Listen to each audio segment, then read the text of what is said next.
Hi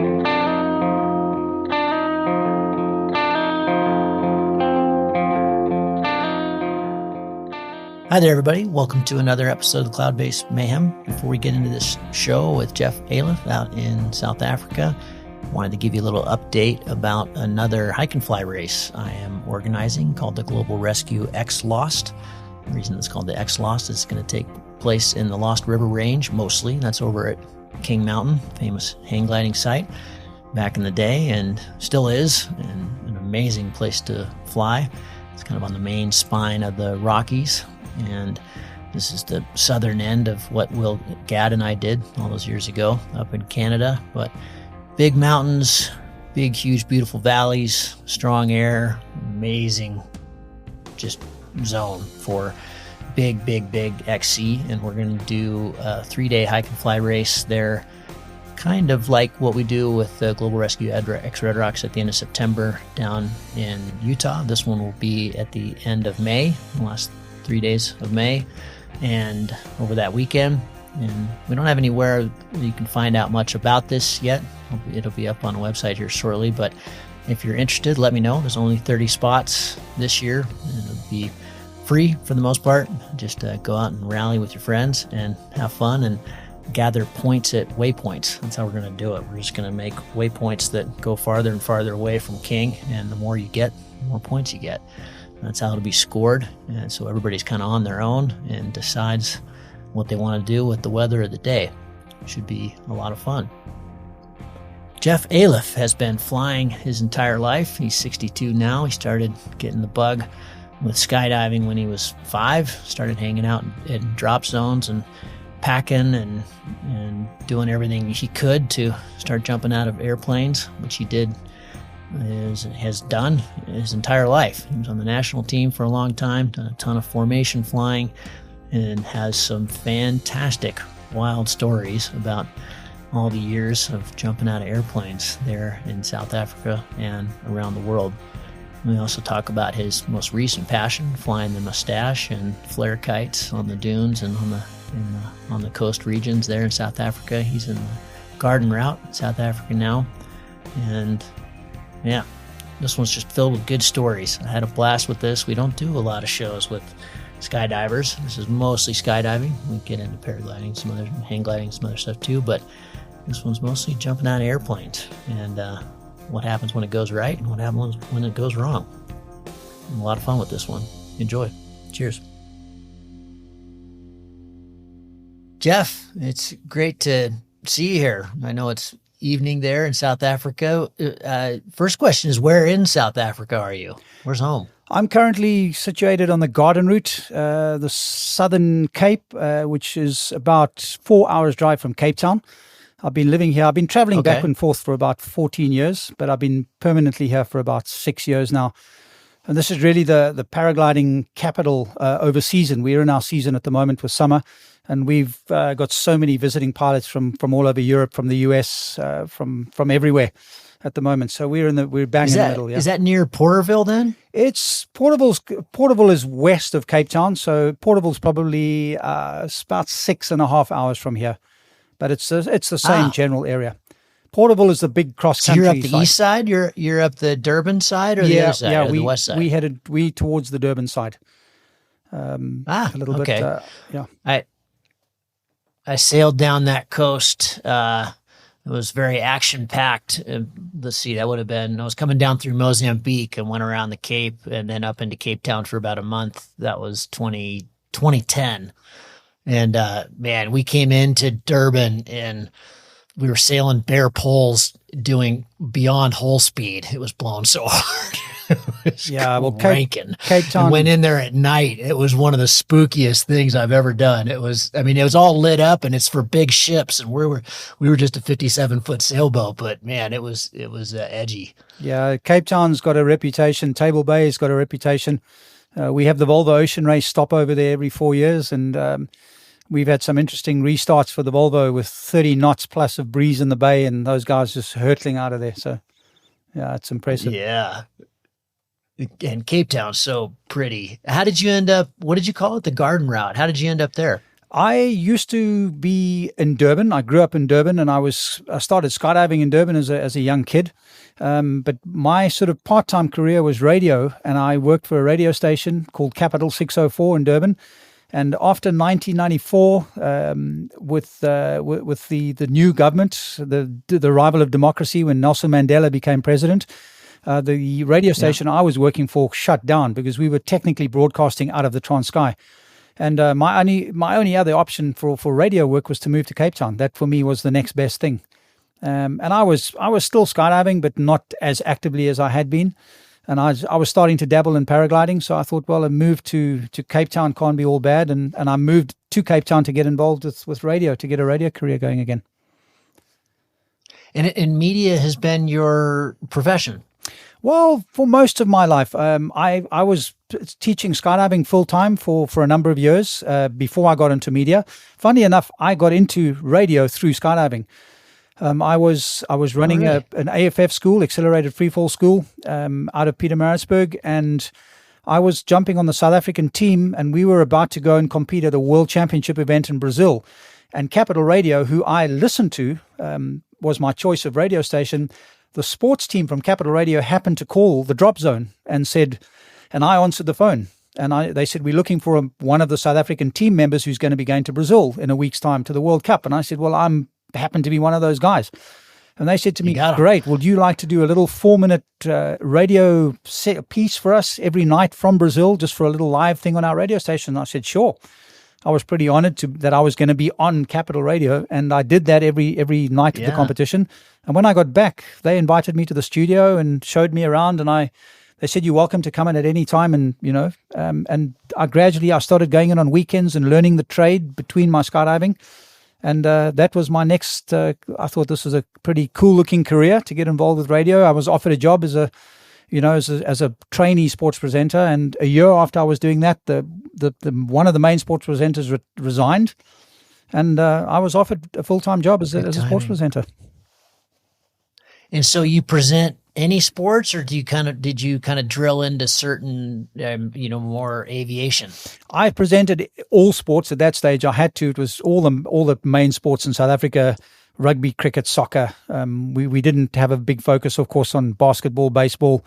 The sports that are bigger in the US. But when I left full time, I was full time in radio for many, many years. In 2013, I basically moved out of full time radio, started a freelance media business, and there my focus became aviation and sailing and outdoor sport, trail running, mountain biking.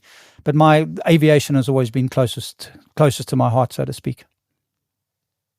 Before we started recording, we were doing a little sound check, and you were giving your quick background getting into skydiving. When did that happen, and how did that happen? Man, we had a show every year in my little town that I grew up in, Pietermaritzburg, and it was called the Royal Agricultural Show. And I must have been about 5 years old or 6 years old, and I heard an aeroplane, and there was 4 skydivers doing a demo jump into the show.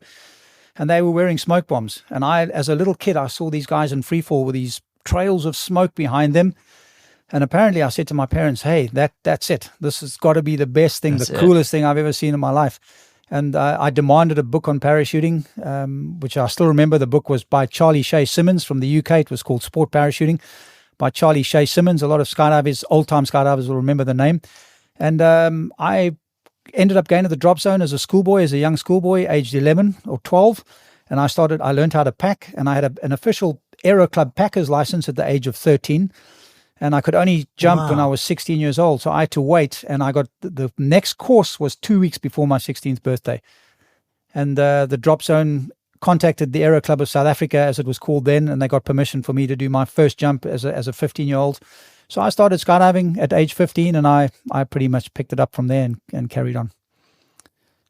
What do you think it is about you versus another 5-6-year-old? What was it? What was driving your interest and passion in this? I mean, because that's, you hear these stories of the hang gliders as well, and in all forms of aviation where you learn, you see it when you're 9, but you can't go until you're 15 or 16, and you spend every day at the aerodrome or wherever it is, and you pack and you pack and you don't get to do it, but you stick with it. What is it? I don't know. It's interesting because I knew that was my calling. There was no doubt. And That's to balance amazing. that, I never had any interest in the school sports. Sports like rugby, all my peers at school loved rugby. They played rugby. They all wanted to go and support the school rugby at weekends. I never had any interest in rugby. I never had any interest in cricket. All I wanted to do was to get onto my bicycle and drive to the drop zone and ride to the drop zone and jump out airplanes. I never had any desire to be. Wow. I did athletics. That was probably the closest they got me to school sport. I had an uncle that was a fairly well-known athlete, and so it was kind of part of my genes. And I enjoyed athletics, but that was really, it certainly when the weekend came, don't try and ask me to go into an athletics week on the athletics meet on the weekend, because that was skydive time. It wasn't time to be going to do school sports. So. Wow. It's difficult to tell, Gavin, but I knew the adults and the mentors and the people you looked up to at the drop zone must have just been so excited to see you get into it after all those years of just hanging around and packing and being part of the scene, but actually doing it. Yeah, they loved it. I mean, they used to arrange for me to go up in the airplane. It was a little Cessna 182 that the club had at that stage, and they used to let me go up, and I used to be tied in with a monkey belt. And I used to watch them skydive maybe once a month or twice a month. And they were really excited. The 4 guys or the 3 guys that came on my first 4-way formation skydive, it was really special for them. And they were all, as you said, they were people that had watched me grow up in the sport from a little kid. Wow. So it was really special, yeah. And did that passion hold? Do you still skydive? Is this something you've done your whole life? Yeah, it did hold, Gavin. I don't skydive anymore. So I skydive pretty much full time. I was team training. We were on a team for a lot of my skydiving career. At one stage, I was on team. We were jumping 7 days a week. And then I worked for a while in a parachute factory, Parachute Industries of South Africa. I was in research and development, but I was still skydiving on weekends.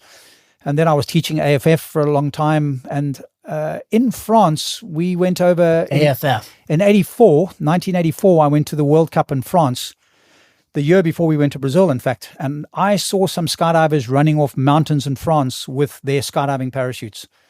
And they called it parapente. It was called parapente or slope soaring. So we came back to South Africa, and a group of us started doing this in South Africa. There was no paragliding that existed. And it was chaotic days, Gavin. I don't know how we survived it. We were running off mountains and off the hang gliding sites. I once talked my way into a building. I told them I was a photographer from a very popular magazine called Panorama, and I needed to take a photograph of the ocean from the top of the roof of the hotel, which was right on the coast. And I smuggled my glider, which I told them, my skydiving parachute, because there was no glider. I smuggled it with me, and I told them I was a photographer, and that was my camera equipment. The security guard came up with me, let me onto the roof. I then told him, don't worry, just stay with me. I'm going to take time setting things up. You can go down into the stairwell and just wait for me. And he was happy to go down and have a cigarette. I then laid out the skydiving parachute in almost zero wind, pulled up and ran off the roof of this building, and I landed on the beach. And this poor guy came back the next, must have walked out, and I was gone. And he probably, to this day, he probably wonders what happened to me. But interestingly, about 2 weeks later, I went back at night to go and do this at night. And at that stage, I had managed to, I didn't tell you, I kept the key. When I ran off, I kept the key. So I now had a key with me. Smart. And I went back at night, and I had a disastrous launch. There was no wind. I had to pull the wing over in front of me. I had a big frontal collapse on the one side, and I rotated through 360 degrees. I don't know how I missed the building, but I didn't have the altitude to reach the beach. And I landed. The only option was in the swimming pool of the hotel. And I thought that's it. And the manager of the hotel the next day contacted Parachute Industries of South Africa to find me, and he said to me, he's heard that I've done this before successfully, and would I like to go back over Easter during the school holidays legally and fly off the roof every day and give the kids Easter eggs? And I was absolutely delighted. So that became a legal gig for me. And so we were just those barnstorming days, man. We were soaring with skydiving parachutes for like 20 minutes, 30 minutes, 40 minutes. We had to land because the harnesses were cutting the blood supply off. It was crazy. And then paragliding started in 85, 86. The first paragliders arrived. And we were then basically slowly alienated and pushed away. And of course, their equipment started to improve. So we then joined the regular crowd of paragliders, and I've subsequently carried on flying. And yeah. So these are when you were doing that off the roof and stuff, I'm imagining that's a 9-cell glider or something. Yeah, like there was a 9-cell, big, huge, wide cells and terrible glide. Yeah, it was called a Skymaster. It was a very popular student skydiving parachute called the Skymaster. I used to take the slider off. The sliders were there to slow down the openings for free fall. So I used to take the sliders off just to sort of flatten the profile a bit. And I often used to put an extra link in the front risers just to what I thought was giving myself a flatter glide. We experimented with all these things, but yeah, they were very basic skydiving parachutes. Well, you said a term earlier. I didn't know. What's AFF? AFF is accelerated freefall. So when I started skydiving, you had to start doing static line jumps. Your first 10 jumps, you were anchored to the aircraft and you exited, and your parachute was automatically opened. But a wonderful new form of freefall of learning was called accelerated freefall, which was started in the US. And basically, the student on their first jump, they exit from 11,000 feet with 2 instructors, and you do a 40-second freefall with instructors holding you and literally coaching you in freefall with hand signals. You've got to go through a series of things, and you've got to do the instructors coach you, telling you to arch more, to relax more, straighten your legs, bend your legs. And after the third level, one of the instructors will let you go. So you've only got one instructor, and then the 4th level, you're going out with just one instructor. And eventually you basically learn in 8 or 9 jumps what would take you effectively about 30 jumps to learn on static line. So it's just a great accelerated way to learn to skydive. Great way to learn. Yeah. And in skydiving, is the fun there? I'm imagining it. I've only done tandem, and I've done one skydive on my own, and so I don't know much about it at all. But is the fun there kind of like, with wingsuiting, you get into proximity flying pretty quickly, and it's the closer and closer you are to terrain. With skydiving, is it the formation thing that's really fun? It's just flying with more and more people. Yeah, for me it is, and that's a point. A lot of your current skydivers who are listening now will say, no, he's old school. But I was old school and flat flying. We used to flat fly in big formations. But my days were the 80s and the 90s. I mean, I skydived. I was in Zephyr Hills in Florida, which was one of the world headquarters of skydiving. And then I worked at a drop zone called Paris Valley in California for about a year for a gentleman called Jim Wallace and the late Jeff Jones. And those were the glory days. We had big aeroplanes and big formations. We used to regularly go and do 30 ways and 40 ways. Nowadays, Gavin, because of the cost, I think they still do great skydiving in the States, but in South Africa, the sport's changed. There's very few big airplanes anymore. We used to jump out of Hercules, C-130s, Dakotas, Transals. Those days are gone now. Nowadays, it's a lot of solo flying. People, they fly upside down. They do sit flying. They do style. The sport's changed a lot. Head down flying, which I would be hopeless at. But my primary things were sequential relative work, formation skydiving, 4-way and 8-way, and then canopy relative work, which was a big part of my skydiving career, where we used to build 4 stacks with parachutes. And then once you built the 4 stack, the top guy used to go over the back or off the side and dock onto the bottom. And as he docks the bottom, the top guy goes again, and you rotate as many rotations as you can, or speed 8 stacks. That was very popular. So, yeah. Have you ever gotten into the whole wingsuit flying without a chute and any of that just crazy stuff? No, that the the base Red Bull guys are doing now. I mean, no, I haven't. The base era, I think, if the wingsuiting, this current wingsuit time had been around when I was in my youth, in the 80s and the late 70s. I've got no doubt I would have loved it, but it started when I had already started to move out of skydiving. Wingsuiting really started to become popular. When I was very active, there was a handful of guys. The late Patrick de Godon from France was the father of wingsuiting, and he passed away. But I've never really got into any of that. And I mean, I've know a lot of great wingsuiters. I met Jeb Corliss. Jeb had that infamous strike. He hit Table Mountain. I was there that day, and I was the first person to get to hospital.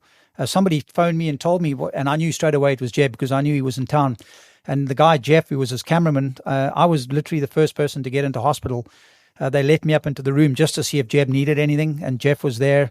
And he said, no, he was fine. He didn't want to do any media because he didn't want to make a big thing of it because he realized it was harmful for the sport. So, but yeah, that was terrible. And we've got some great wingsuiters. Jean-Jacques Vallis is a very brilliant paraglider pilot. He's a top moustache pilot, flare pilot, speedwing pilot, extraordinaire. I used to skydive on the South African team with JJ's uncle. So JJ is just doing phenomenal things with wingsuiting worldwide at the moment. He's on the World Wingsuit League, and he's certainly an incredible teacher and doing some wonderful things here in South Africa. He's in fact in Thailand at the moment coaching.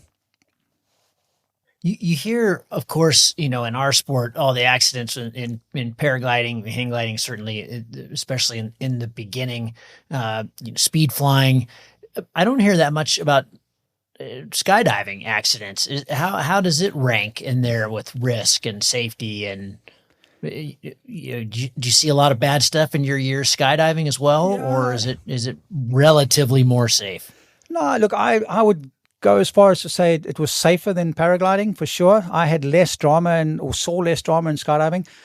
Obviously, in the US, there was fairly regularly there were accidents and fatalities, and they logged them very well, and there was the accidents were put out on a very educational sort of way that you could learn what caused it and how we could go about it. But I went through a long period of my skydiving where there was very little accidents or stuff around me.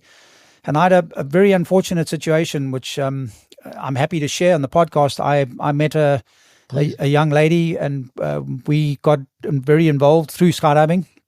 And the time I was invited onto the South African team, I then had to relocate to Johannesburg because that was where the team was based. And her name was Deirdre. So Deirdre and I basically decided to move up to Johannesburg, and she was going to find work up there. And it was a big sacrifice for her because she was very close to her family. So we moved up to Joburg, and our first weekend there, we got there during the week, and we found a place to stay, and we found a beautiful little apartment. We bought bits and pieces. We had a cat, and our very first weekend, we went to a drop zone called Carltonville, and we did a 5-way skydive with the 4 members of the South African team. It was myself, Peter Lawson, Chris Dales, Huey Newman, and it was Ruben, the 5 team with the reserve. And then we had Deirdre, and she joined us on the skydive. She was a competent skydiver, but just to this day, we went up and we built the formation, and we all tracked off. I then opened and I saw Deirdre struggling, and she was struggling to get the pilot chute out of the pouch, out of her leg strap pouch. And it was a new piece of equipment for her, but I mean, she was happy with it on the ground. And I watched her going, and and I could see, I was yelling, pull the reserve, pull the reserve. And eventually I saw her hand come in and pull the reserve. And as I saw the reserve come off her back, I just saw this cloud, this burst of dust. And I realized that she'd impacted, and I went and landed there, which possibly I shouldn't have done. But, you say to yourself, if there was the slightest chance that she had survived that. But obviously she impacted at terminal velocity, so it was a very quick death. But yeah, for me, God. We'd been living in this Joburg in our new house for literally 2 days. So that was my introduction to Johannesburg. And that changed me a lot, Gavin. That incident showed me a dark side of skydiving. And through luck, possibly, I'd been through many, many years of skydiving where I hadn't lost any friends, and then the closest person to me was lost on a skydive with me on the jump. And after that, I started to not regularly, but I lost a few more friends in the sport, and I saw another side of it. But that happens, and it wasn't. That's not the reason I stopped skydiving. I mean, I carried on, and But to answer your original question, I certainly believe that paragliding. I've seen more accidents in paragliding. I certainly believe that paragliding is at a stage where skydiving is probably safer. I would say. I'm sorry, that is a horrible story. I'm sorry about your loss there with Deidre. That's brutal. But are accidents typically, would you call that human error or equipment error? I would probably say she knew what she was doing. It sounded like it just wasn't packed. The chute wasn't packed. I mean, right, she was confident. No, the pilot chute would have come out of the pocket. I mean, she pulled it out on the ground. She was comfortable with it. I think it could have been a number of things. It could have been the fact it was a new drop zone. It was her first day at a new drop zone. It was a new rig. And maybe there was something the way she was pulling it that unsettled her. It could have been she hadn't jumped maybe for a week or two, and then something might have unsettled her, and she might have just started to get more and more of a fright and became fixated to pull it out. It's very hard to say. But as I said, she was a very competent skydiver. I mean, she'd been jumping with me, and I never had any reason. And if I didn't think it was a sport that she was comfortably doing or safe doing, I would have told her, listen, I would rather you not be doing this. So, yeah. Yeah, I mean, it almost seems that, well, two things. I hear of, with the formation flying, isn't the danger then is kind of mid-airs, right? For getting the timing wrong with one of the other pilots, somebody pulling when they shouldn't have, or vice versa. Yeah, there's not a lot of that, and ironically, again, a friend of mine who worked with me at Parachute Industries of South Africa, a young guy called Victor Malik, Skyworm was his nickname. We were on an 8-way together out of two airplanes, two Cessna 172s, and he was on the back. He was in the back plane with me. So the front plane, the base 4 go out and they build the base, and then the back plane are the divers, and the 4 divers go out and we dive down to the formation, flare, and then we dock the formation. And Victor was one of the divers on that skydive, and we built a 7-way. And we had a 6-way round, flying, and I didn't see Victor. I was out 7th, and he was out just behind me, and I didn't see him. And we built a 6-way, and I was looking around. I didn't see Victor, and I didn't see Chris Cochran, who was the other guy missing. And I then saw Chris open way below us, and I never saw Victor again. And we landed, and what had happened is Victor had miscalculated his dive and had hit Chris in free fall hard enough to knock himself unconscious. And he rolled over onto his back and started spinning, and Chris started to chase him. And Chris couldn't catch him. And Chris realized when he got down to about 1,000 feet, he wasn't going to be able to catch Victor. So he opened. But as I landed, I ran over to Chris and I said, "Where's Victor?" And Chris said to me, he's dead. He said he impacted on the end of the runway. So that was, ironically, that was but those kind of accidents I think are fairly rare. One of the greatest skydivers on the planet had a situation like that. A gentleman called Tom Pyrus. And I had the privilege. Tom Pyrus was part of one of the greatest ever American teams, U.S. teams, called the Air Bears, captained by Guy Manos. And I had the privilege of skydiving with Tom Pyrus in South Africa. And Tommy had a very similar incident. That's how he passed away. Really? And but most of I can't really say what most of the fatalities in skydiving are, because it varies. As a skydiver, the thing we were worried about the most was aircraft problems. Was an aircraft failure at a low altitude where we couldn't get out of the airplane. That was generally what makes sense. What scares most skydivers is an aircraft issue. Interesting. But yeah. When did the paragliding begin? And I understand that's been kind of your new drug of choice is the mustache. Yeah. I mean, I started flying, as I said, we were running off a skydiving parachute, but I guess I officially started flying in about 2000. I did a paragliding course, because I was running off illegally, and eventually the population was growing. And eventually a good friend of mine who was a paraglider came to me and he said, "Hey, Jeff, listen, do the right thing." He said, rather than hiding and running off and hiding, and I agreed. I said, "Yeah, you're right, dude." And I went and did a course and qualified and started flying. But because of my skydiving background, I always loved small skydiving parachutes. I always had a high wing loading, and I loved to canopy piloting, and I loved to swoop, and I always loved. So that was the way I was going to go. I said to you before we did the podcast, I hope you don't want to talk to me about cross country, because you're going to be talking to a wall. I don't do cross country. I've always loved small, fast canopies and wings. And I started flying speed wings, as soon as the first range of really good speed wings started coming out. I loved speed flying. But I still also like that other side of speed flying. I mean, I'm not a youngster anymore. I don't want to go barrel rolling down these lines, these gullies. That's I'll keep that for the 20-year-olds and like guys like JJ. I'm at an age now where I love flying fast, but I'm also a little bit more cautious. And then I discovered the Moustache, and I was flying an Icaro, a freestyle wing, a little 18 square meter Icaro, which I really loved. It was small, it was fast, but it could thermal nicely. And then about 2 years ago or 3 years ago, I met Armin Harch, from the man from Skywalk, and he was the man who designed the Moustache, and he let me fly the prototype. And Gavin, it changed my life. And I said to Armin when I landed, I said, really? I have to take everything I know about flying a paraglider and throw it out the window. This is just so different. And in fact, I think Flair actually used that quote from me on their official brochure. But I knew then. And the moment the Flair became available, that's all I fly now. I've got a little 18 Moustache, and I'm loving it. Really? Yeah. God, I had Armin on the show, and it's I haven't flown one yet. I'm feeling really silly that I haven't now, especially watching the smile on your face. They look like a riot. They absolutely, and they it's so addictive. I mean,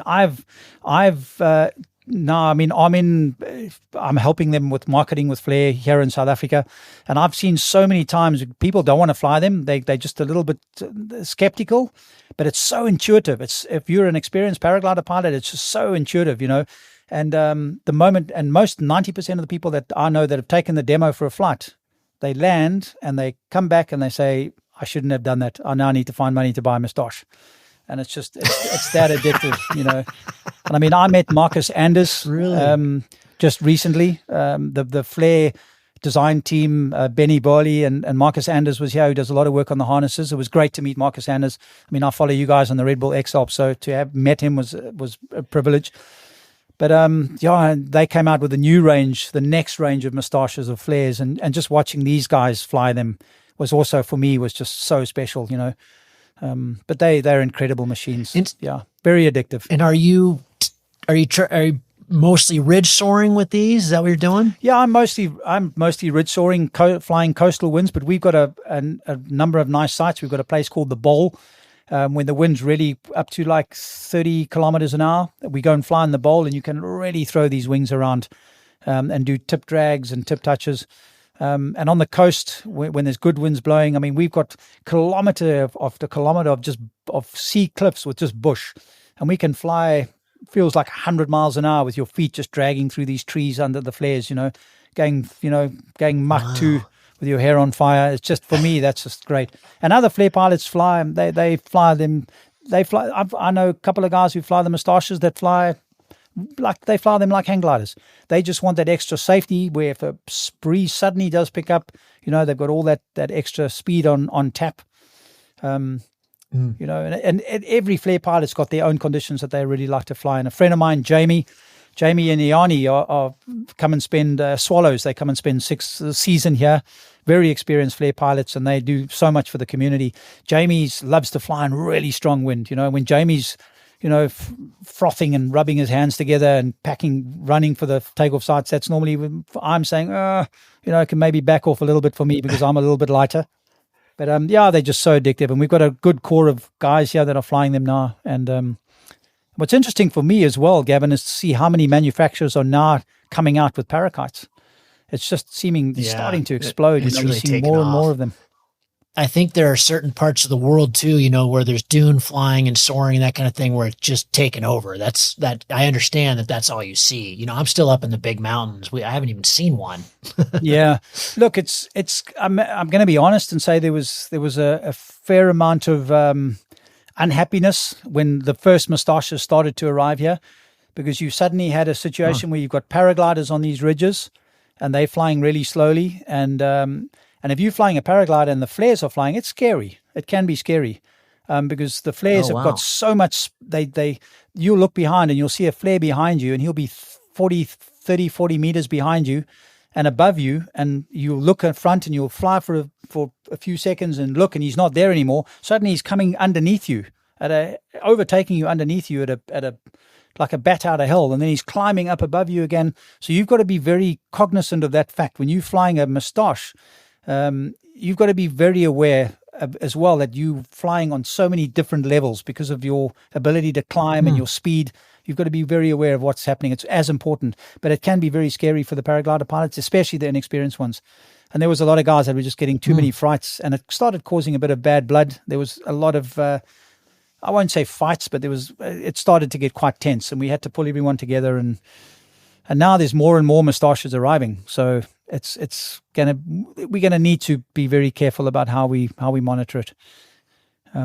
It sounds like skiing and snowboarding back in the day. That's exactly, trying to learn how to get together. Exactly what Armin said to me. He said it's like skiing and snowboarding, and it's like windsurfing and kite surfing. The windsurfers are going crazy. Yeah. You guys are going to cut our necks off with all these lines, and it's exactly the same as that. Yeah. And as people are going to get used to it. Yeah, you almost need, like in Hood River, they ended up just designating, you had the windsurfing area and the kite surfing area, and it was, had to almost draw a line and split people up. It's exactly the same as that.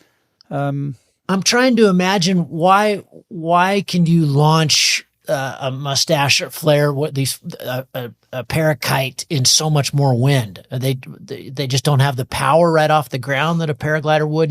Why don't you just get plucked into the sky and have it be all sketchy like it would be on a paraglider? Well, it just basically the forward speed of these things is so incredible. The steering system works on pulleys. So when you go hands up under a paracart, it's not just like pushing a speed bar. The entire wing, the whole wing basically pitches. So you've just got, it's like powering up and depowering a kite surfing kite. So you've just got so much more speed. And it's huge range. Yeah, speed range. And it's instantaneous. It really is instantaneous.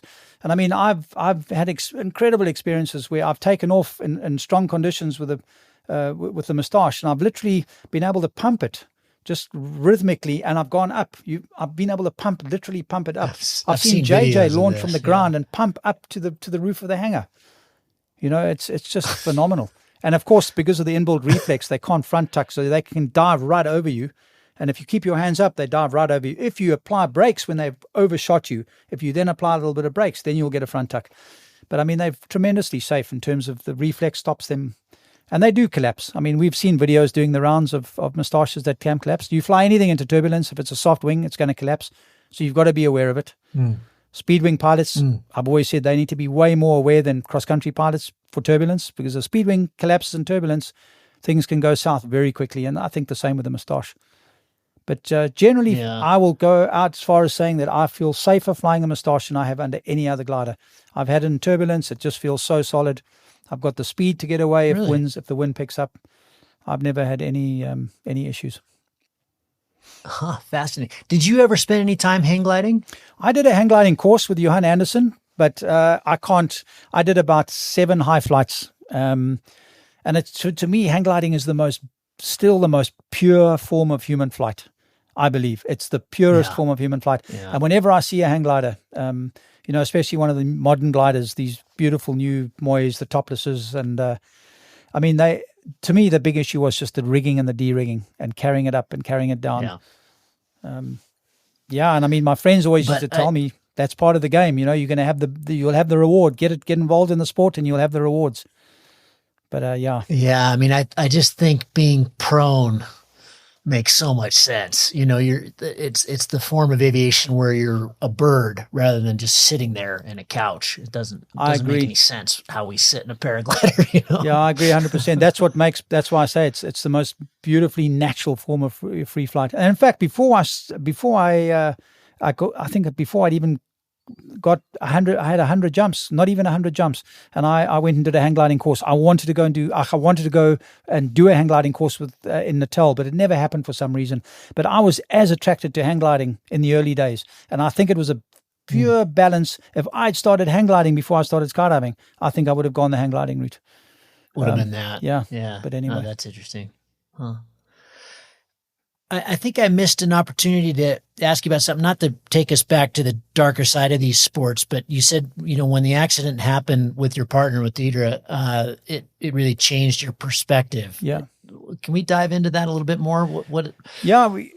How did it change your approach? How did it change, I don't know, in a sense, who you are. Yeah, Gavin. So my background in skydiving, there was a group of two of us, myself and a very good friend, Norman Girdwood.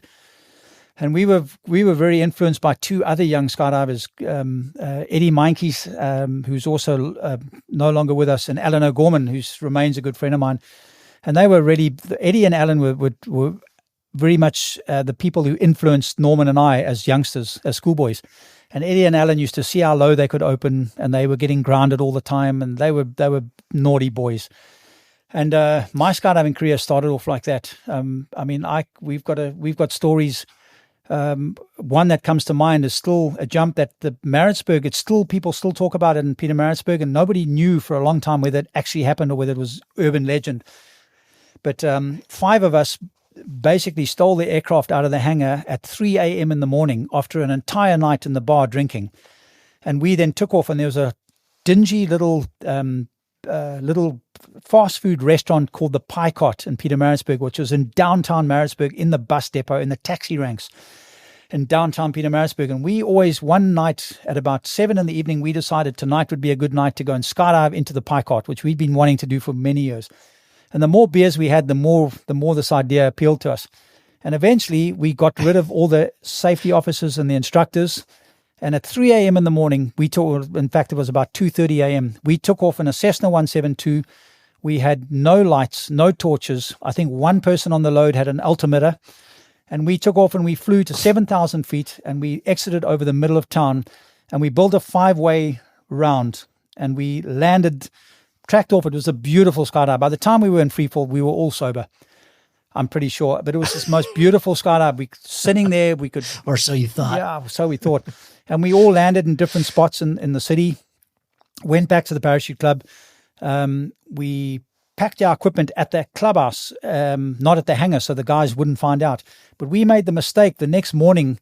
We planned the jump on the hangar floor with chalk, and we had a big cross. We had Pie Cart, and somebody had heard the airplane take off and saw us going, and they saw an empty airplane come back, but there was no parachutes at the airfield. So they knew we'd done something crazy. And the next morning we got back to the hangar smiling. We got away with it. But all the instructors were looking at this pencil mark on the floor with all the names. This is where Jeff lands. This is where Alan lands. And we denied it. And I was the youngest in the jump, so they try to pull me aside and grill me and get me to admit. But we flatly denied it for years and years and years. And eventually we all agreed about a year ago to write the story, which I wrote. And and that was the first time that the story was actually put out there. And that was just an example. We did night jumps. My friend went to the army before I went to the army, and my friend went to the army.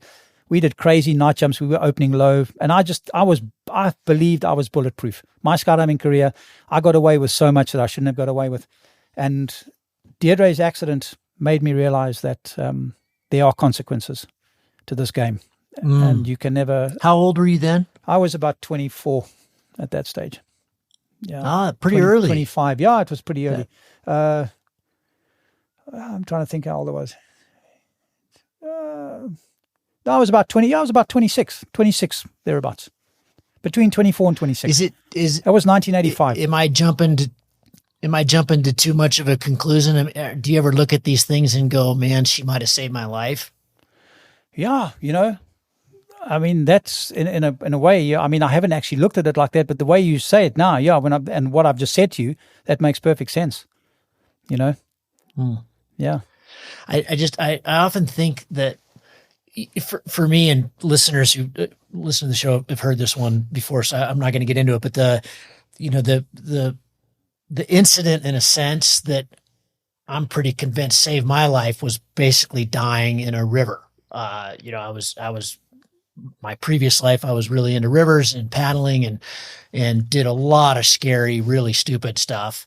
And we were doing a bunch of first ascents down in Central America. I was down in Mexico doing a first ascent and got eaten in a waterfall and I think properly literally died. And by, a combination of miracle and luck, came back, and it just forever changed me, because before that moment, same as you, I was invincible. I was going to get through whatever it was. And after that, it was oh, there's consequences. And of course, I knew there was consequences before that. I'd lost friends. We were running really hard stuff. I mean, we talked about it all the time, but it hadn't really hit home. Yeah.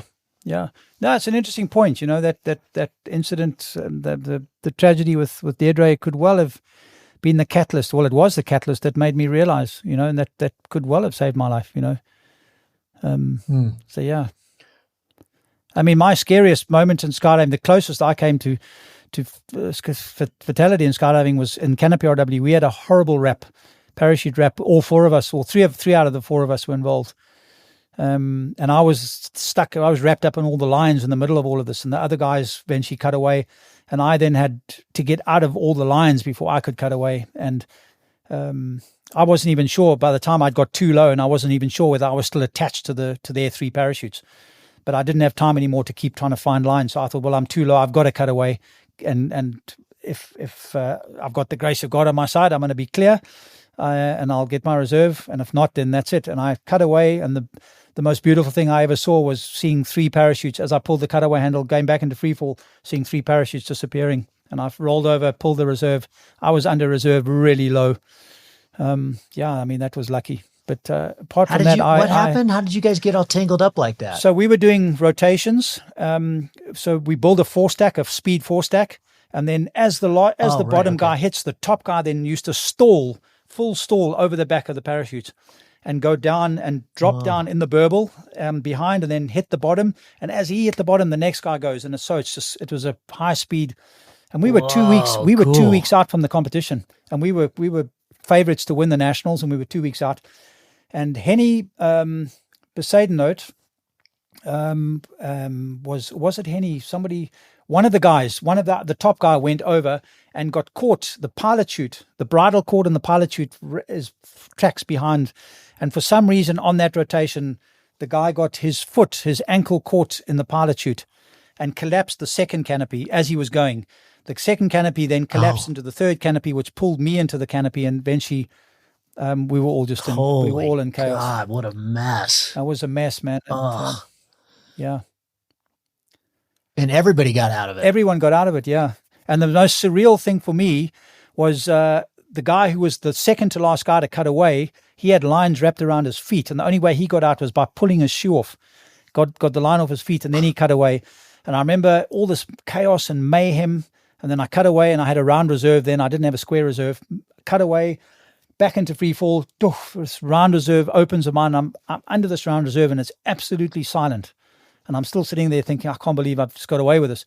And there, 20 feet or 30 feet from me, comes past me this shoe with two laces, perfectly stable, the two laces, and the shoes just wafting past me. And it was just the most surreal moment.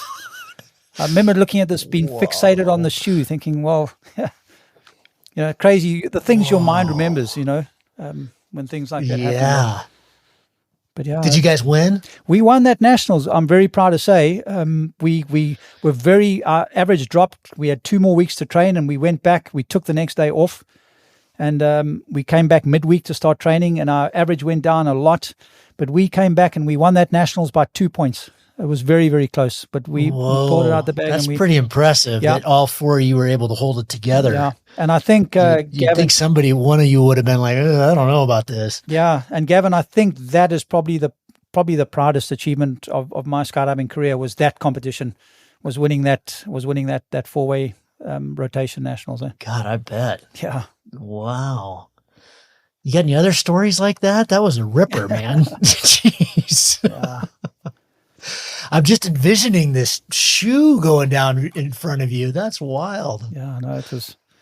But I mean, we've had, we were doing 4-way training. Another funny story is it wasn't funny at the time. We were doing 4-way training, and there's a drill. We call it a drill dive. We were just doing donut, 360, donut. The donut's called the formation. Donut, 360, donut, and the other way, donut, 360, donut. And there were 2 layers of cloud that we went through in the aircraft on the way up. And the bottom layer was at about 3,000 feet, and the top layer was at about 5,500 feet. So we figured and it was with Alan O'Gorman and Eddie, the 2 bad guys, and myself and Norman. Yeah. And we were on a team with them at that stage, and the team was called Re-Entry.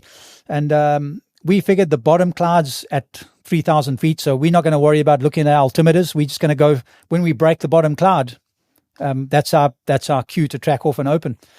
And we just carried on doing donuts. But in the interim, while we continued our climb to altitude, the cloud base had changed dramatically, and the low cloud was sitting. Oh God! Sitting at I can't remember. I'd be lying, but I'm guessing probably about 1,500 feet. And we burst through this low cloud, the bottom cloud, in free fall, and we look down and we just see these houses that look like buildings, these little houses, and we realized we were low. And I think the four of us just literally, we hardly even tracked. We just kicked away from one another, and 4 parachutes opened. I mean, we were very lucky. We were very lucky. What do you need in a skydiving rig? What do you got? What's really low? Well, you want to base jumping. They can base it from 400 base. That's not low for base. I mean, base, that would be starting to get ready. That would be a high base jump. But in those days in sports skydiving, the rule was to break off the formation at 3,500 feet track, and you had to be under an open canopy by about 2,200 feet.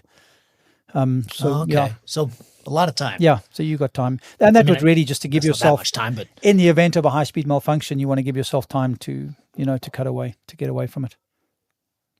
Yeah, I can say I did some acro training a few years ago over the desert. So instead of over the water, I was doing it over the dirt. So we were towing up. I was doing it with my friend Cody, and our kind of hard stop was 1,000 feet. But I can tell you, if you're having trouble at 1,000 feet, that you don't have much time. Yeah, that's it. Yeah. 1,000 feet goes real quick, Yeah. And I think, Gavin, the scariest skydive I was ever on was our parachute club got together to try and break our club record, which I think was a 35-way or 40-way or something like that. And it was being filmed by the grand master of freefall photography, a guy called Norman Kent, who's from the United States. And Norman Kent was filming the skydive. So Paul Leslie Smith and I were the last two to close. He was like 39th and I was 40th, if that was the number, but we were second last and last. And I was still sitting in position watching this formation building. And next thing I looked across and I saw Norman Kent open and he was gone. And I suddenly realized, well, there's only one reason he's going to go. And I looked down at my altimeter and I was passing through about 3,500 feet. And I opened and Paul Leslie Smith opened as well. And the most terrifying thing, we were sitting in free fall watching this huge formation of about 35 or 40 skydivers just disappearing and blending into the ground, still in free fall. And eventually people realized what was going on. And there were people pulling out of the formation, opening, throwing pilot chutes out of the formation. I think the lowest people on that load were under canopy, probably about 400 feet or 300 feet. It was terrifying, and how nobody died on that jump, nobody to this day actually has any idea. I mean, it was crazy. And that was just, it was just a human error from the group in the base who were monitoring the altitude. And I can say that, but then it is every skydiver's responsibility to monitor your altitude and monitor your own, be aware of your own altitude, So you can't put the whole blame on the base, but we almost lost an entire club. And I think Norman Kent still remembers that vividly to this day. He's spoken about it a number of times. That was probably the scariest. So Norman was the photographer? Yeah, he was the videographer. Yeah, he was. So he was the one that really the first one that noticed. He was above everybody. Yeah, I think he had an audio altimeter. Way too low. Yeah, he had an audio altimeter which just started pinging in his ear, and then he realized, man, these guys are just overdoing it, and he opened. And unfortunately, it took the majority of the jumpers a lot of time, but I was convinced. I was sitting under canopy at the height that I would probably normally be open at with everybody else. And I saw this entire formation just blending down into the earth in Mabatu. And when they started to break, there were people tracking, and I just saw pilot chutes coming out and canopies opening everywhere. And I was like, okay, this is going to be not a happy ending to the day. And miraculously, nobody was killed, Because that's the worst case scenario, right? When you're not allowed, you don't have enough time to track away and get away from somebody. Everybody's just opening because they're panicking. Exactly. Oh, man, crazy. Wow. That was your scariest. You got any other scary stories? No, look, I mean, not. I mean, I've had malfunctions. I've had a bunch of cutaways, but those happen so quickly. You have a malfunction, and you realize you've got trouble. You don't even think about it. You automatically pop, cutaway, pull the reserve. But yeah, that canopy entanglement was probably my scariest thing in skydiving. Yeah. And paragliding, touch wood, train really hard for those malfunctions? Is that kind of part of the training when you're coming up through it? Because is that something you can expect sometime in your career, or is just things not going to open? Yeah, it malfunctions. It's not, as the saying goes, it's not a case of if, it's a case of when. You're going to have malfunctions at some stage. And I think every skydiver sits in the aircraft and you go through the skydive in your mind, but you'll see the guys just going through their cutaway procedure, just, okay, right hand on the cutaway puff, left hand handle, cutaway, you go through that in your mind all the time. You're constantly aware of it. So when it happens, it effectively is second nature. I was doing a little shoot called Locals for outside. This was quite a few years back, and you've heard of the Perrin Bridge probably at Twin Falls. It's one of the legal bridges to jump off in the States, and people, when the weather's decent, people are going off that thing all day, every day.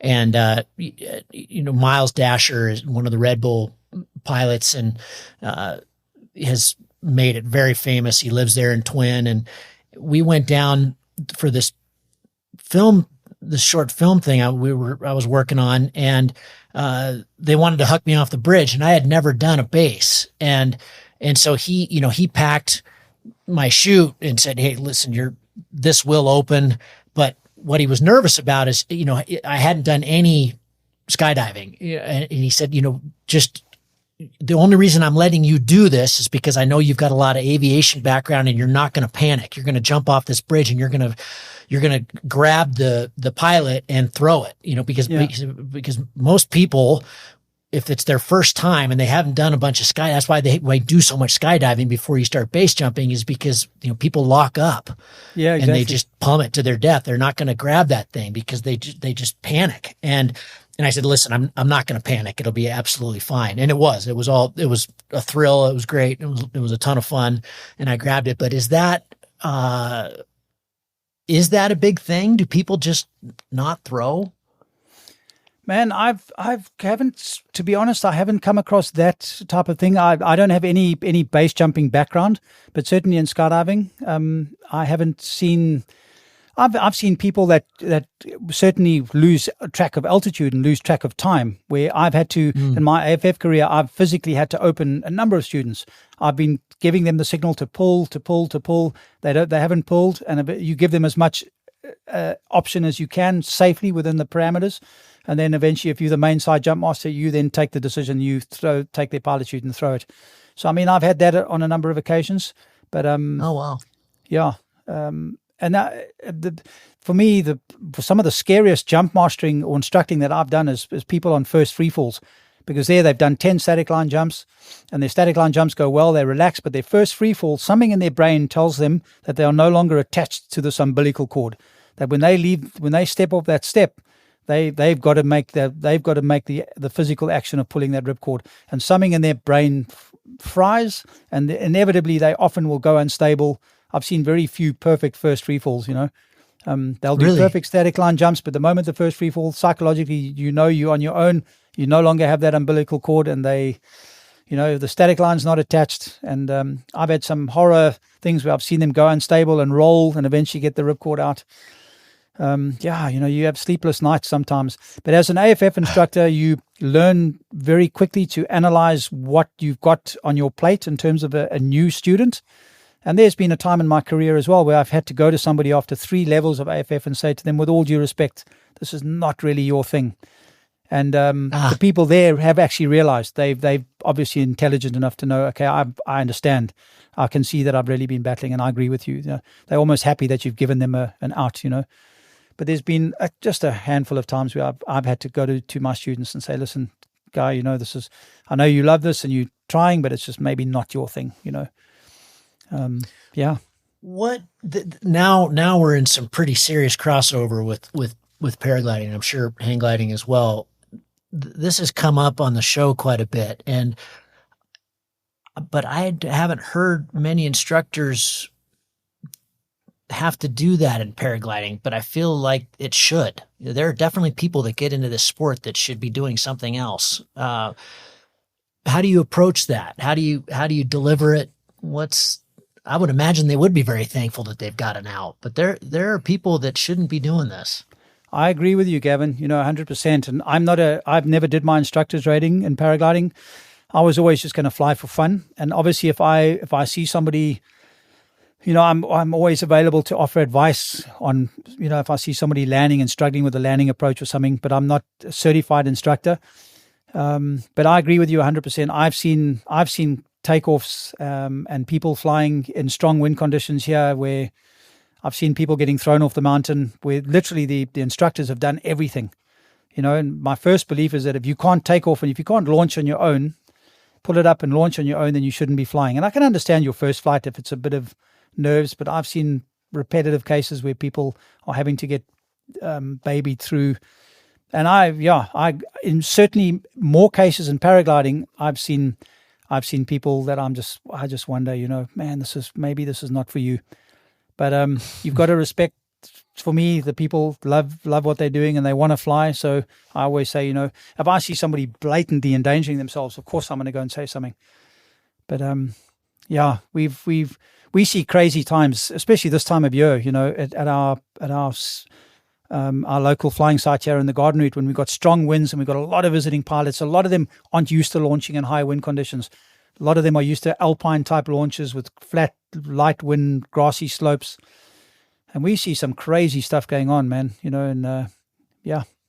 but anyway. Not to continue to pull us back into dark stuff, but I understand you guys lost somebody recently in Porterville. Did you get any more details? Yeah, look, we still don't know.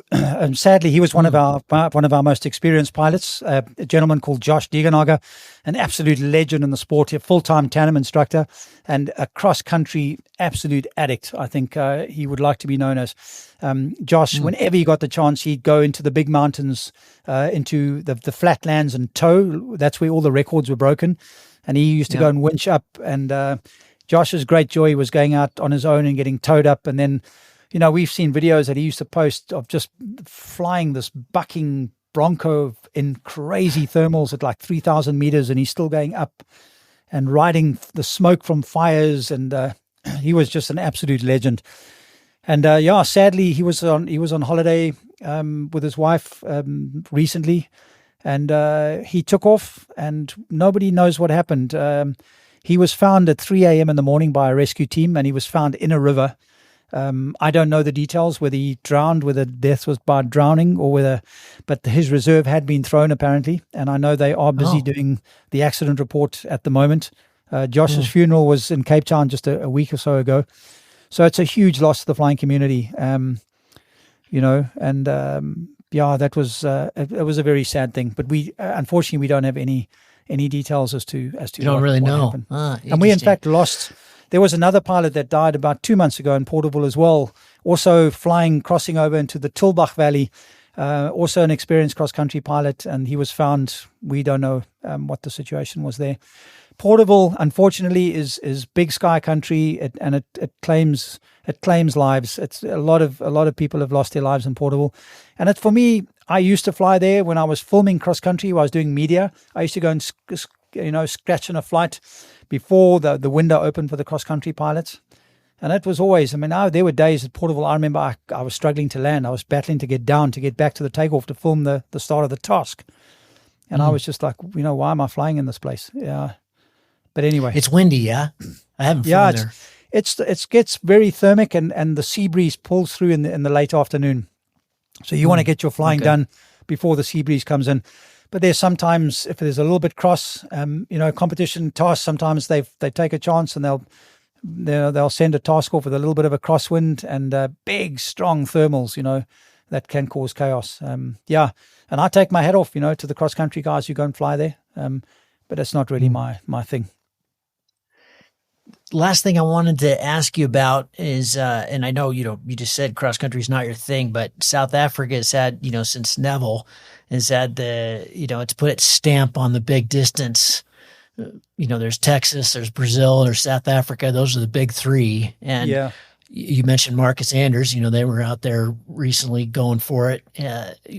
We still think we've got the biggest potential here in the States with Texas, although I went down there a few years ago to try it. It's a battle. You're hanging out in a very hot place in a ton of wind day after day after day. And, you're often back at the camper at 8 a.m. going, well, I'll try tomorrow. It's kind of a job. I wouldn't call it that much fun, but it just seems incredible to me to do it across South Africa, knowing, I've driven across South Africa. I've been to Joburg, and I've been to, I've been north of you, Namibia and a bunch of countries up there in Malawi and stuff. It would be incredible to fly across your country. I mean, that's kind of what they're doing, right?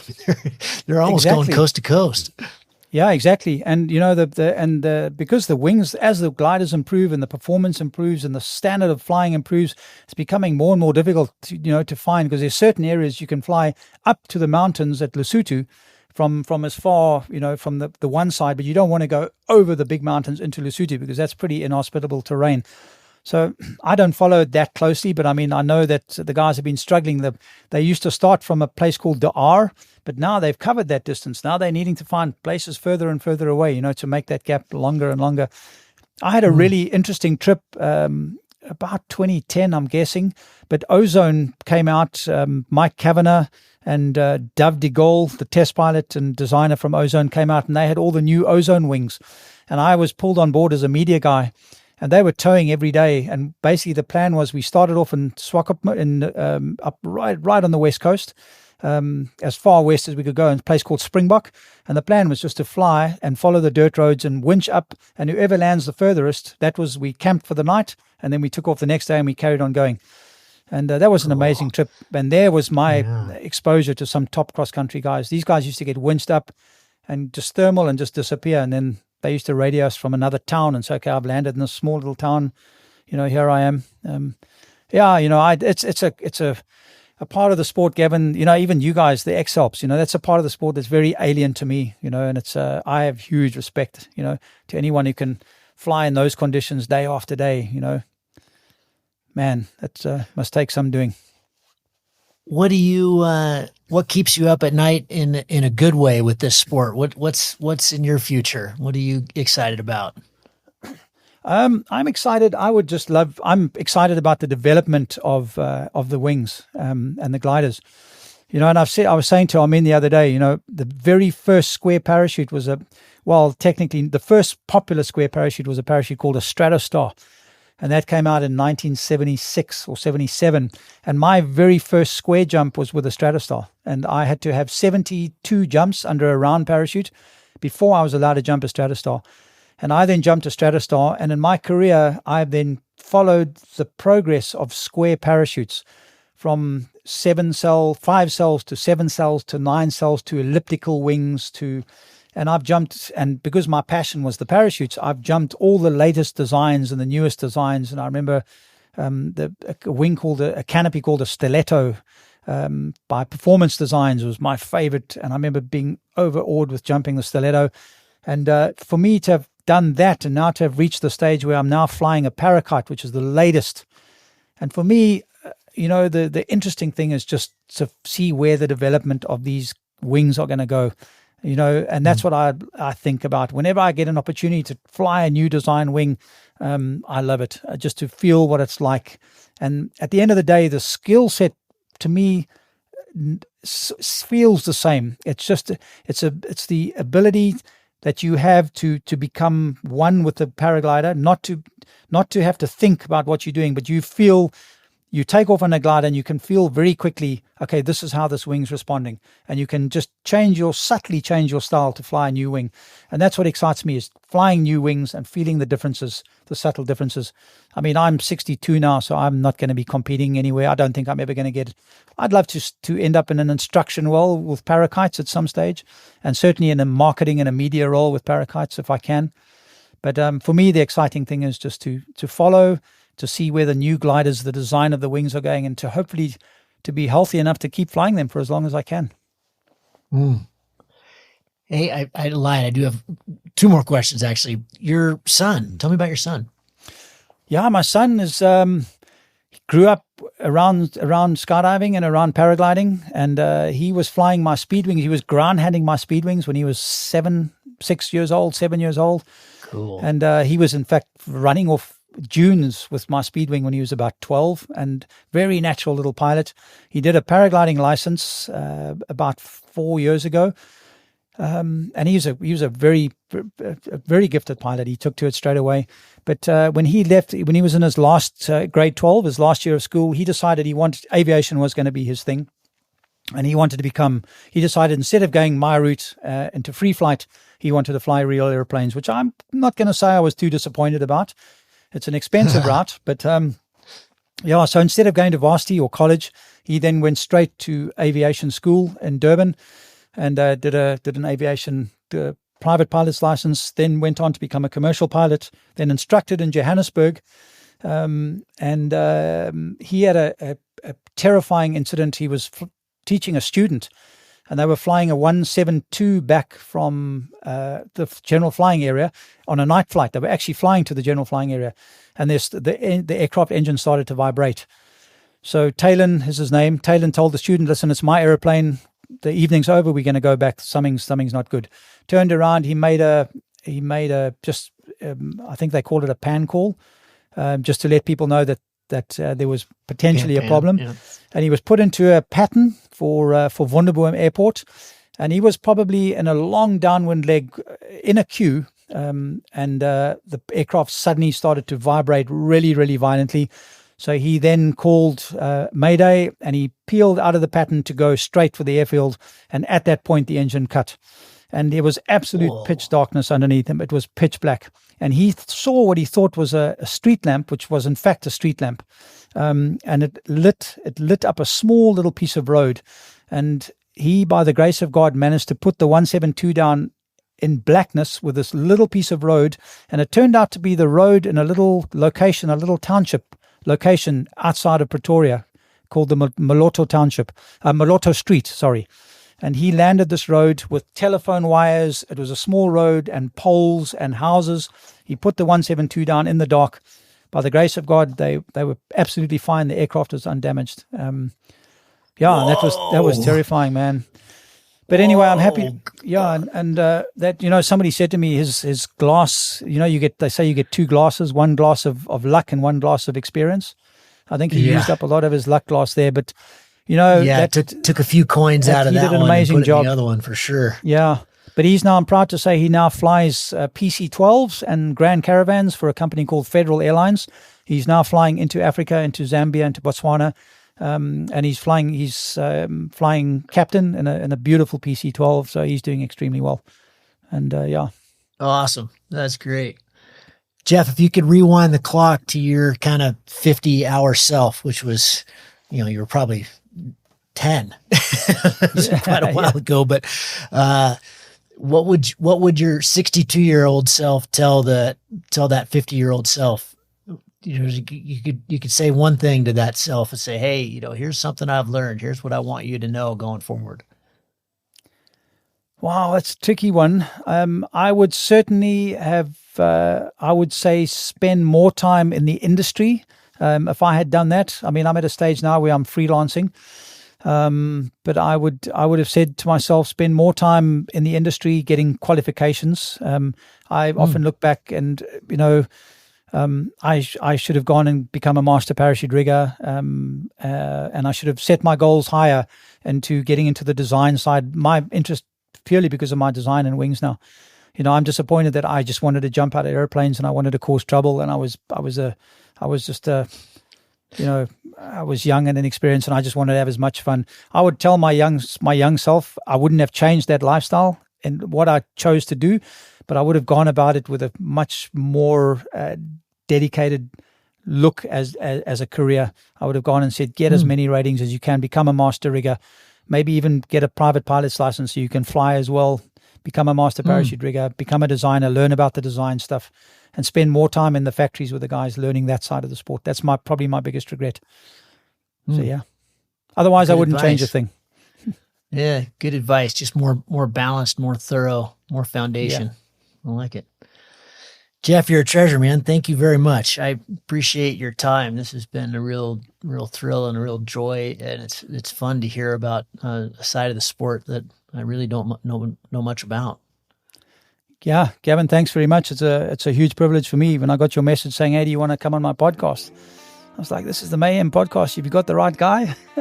I sent you a message, said, "I think you may remember. I don't know if you've got the right guy." But it's been a privilege. I definitely got the right guy, and you've got students and people around you who are going to be thrilled. They've been asking for you for a while, so they'll be thrilled to hear this one come out. But I appreciate it, Jeff. Thanks a lot. It's been an honor. Thanks a lot, Gavin. If you find the Cloud-Based Mayhem valuable, you can support it in a lot of different ways. You can give us a rating on iTunes or Stitcher, or however you get your podcast. That goes a long ways and helps spread the word. You can blog about it on your own website or share it on social media. You can talk about it on the way up to launch with your pilot friends. I know a lot of interesting conversations have happened that way. And of course, you can support us financially. This show does take a lot of time, a lot of editing, a lot of storage and music and all kinds of behind-the-scenes cost. So if you can support us financially, all we've ever asked for is $1 a show. And you can do that through a one-time donation through PayPal, or you can set up a subscription service that charges you for each show that comes out. We put a new show out every 2 weeks. So, for example, if you did $1 a show and every 2 weeks, it'd be about $25 a year. So way cheaper than a magazine subscription, and it makes all of this possible. I do not want to fund this show with advertising or sponsors. We get asked about that pretty frequently, but for a whole bunch of different reasons, which I've said many times on the show, I don't want to do that. I don't like having that stuff at the front of the show. And I also want you to know that these are authentic conversations with real people, and these are just our opinions, but our opinions are not being skewed by sponsors or advertising dollars. I think that's a pretty toxic business model. So I hope you dig that. You can support us. If you go to cloudbasedmayhem.com, you can find the places to support. You can do it through patreon.com/cloudbasedmayhem. If you want a recurring subscription, you can also do that directly through the website. We've tried to make it really easy, and that will give you access to all the bonus material, little video casts that we do and extra little nuggets that we find in conversations that don't make it into the main show, but we feel like you should hear. We don't put any of that behind a paywall. If you can't afford to support us, then just let me know and I'll set you up with an account. Of course, that'll be lifetime, and hopefully you're being in a position someday to be able to support us. But you'll find all that on the website. All of you who have supported us or even joined our newsletter or bought Cloud-Based Mayhem merchandise, t-shirts or hats or anything, you should be all set up. You should have an account, and you should be able to access all that bonus material now. Thank you so much for listening. I really appreciate your support, and we'll see you on the next show. Thank you.